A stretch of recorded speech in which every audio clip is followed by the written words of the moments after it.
Mr. Faso, you're recognized for 5 minutes. Thank you, Mr. Chairman. Mr. Moorman and the panel, thank you for your appearance here today, and I find the testimony very illuminating and instructive. Mr. Moorman, I represent an area in the Mid-Hudson Valley of New York State, served by the Empire Service, and I have had occasion to frequently use that service through the years.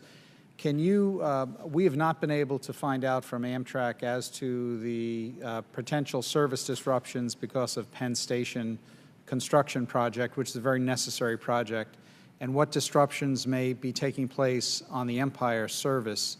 Are you able to advise me in that this morning, or should we discuss it subsequent to the hearing? No, I think I can clarify that. We'll continue to operate all the Empire Service trains during peak. It is our expectation that those trains will operate into Grand Central rather than Penn Station, and that's how we'll keep them out of the work that's going on. So you're expecting all the Empire Service trains? Right. We don't expect to cut any Empire Service trains. We just are going to keep them out of Penn during the peak periods, and those are the trains that will operate in and out of Grand Central. So people should anticipate going into Grand Central for July, August, that time period, and then after Labor Day, anticipating going back to Penn? Yes, sir. That's correct. And the only people that should anticipate that will be the trains that are either arriving or departing in morning or afternoon rush hour. Okay. You also, in your testimony, you mentioned that you're undertaking a major refresh program for the 450 Amfleet 1 cars that are the backbone of the Northeast Corridor service. Is that those train rehabilitation, is that going to, an upgrade, is that going to affect the service or the train sets that are used on the Empire service line? Yes. Those are the so-called Amfleet 1 cars, and I believe they're all in Empire service as well, and as well as a lot of other state-supported services and the corridor. That is good news, because I can tell you, as someone that's used that Empire service many times through the years, they needed to be refurbished about 15 years ago. Given that I think it was last done over 20 years ago, I think your timing is exactly right.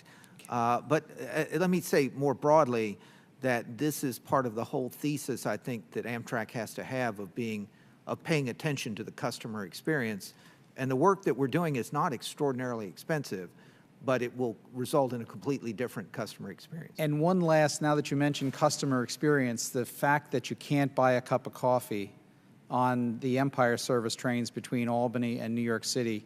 I know this is an issue between Amtrak and New York State as well. I would hope that you would go back to the drawing board on this, because I can tell you it is a very frustrating experience for many people who utilize that service.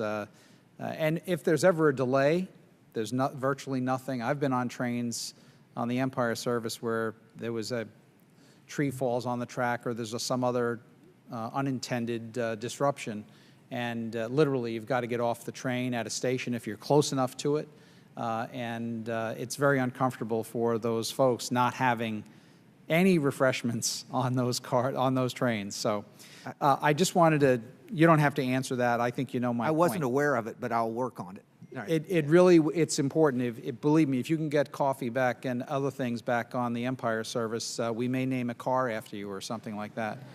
Mr. Procari, you have perhaps one of the most integral and important projects in the nation. Tell me, is 3P something that you've looked at in terms of trying to get some of the financing, some of the pieces of the financing that could be necessary to build this project? So I understand it, we're looking at a project that's $18 to $20 billion. Excellent question, Congressman. The short answer is yes. So for the first piece of the Gateway project, Portal Bridge, which is 100% designed and ready to go, that will be a more traditional design bid build.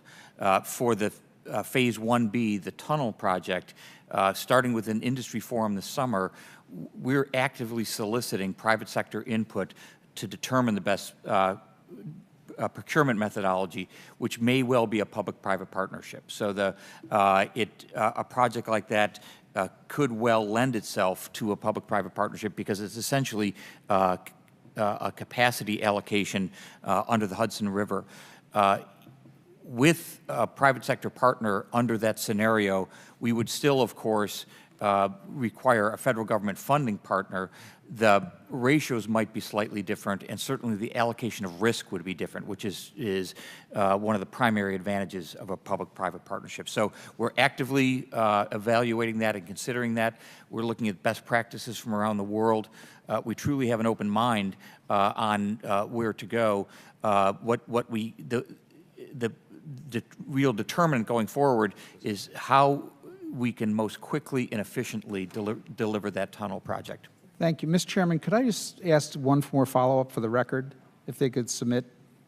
Brief, yes. Mr. Percari, could you advise whether there are any state or federal statutory impediments to the Gateway project seeking a public-private partnership? And if you could submit that to us for the record, I'd appreciate that. We'll be happy to submit it for the record. The Gateway Project Development Corporation was created in part so that it would have the flexibility of doing things like a public-private partnership if appropriate. Thank you, Mr. Chairman.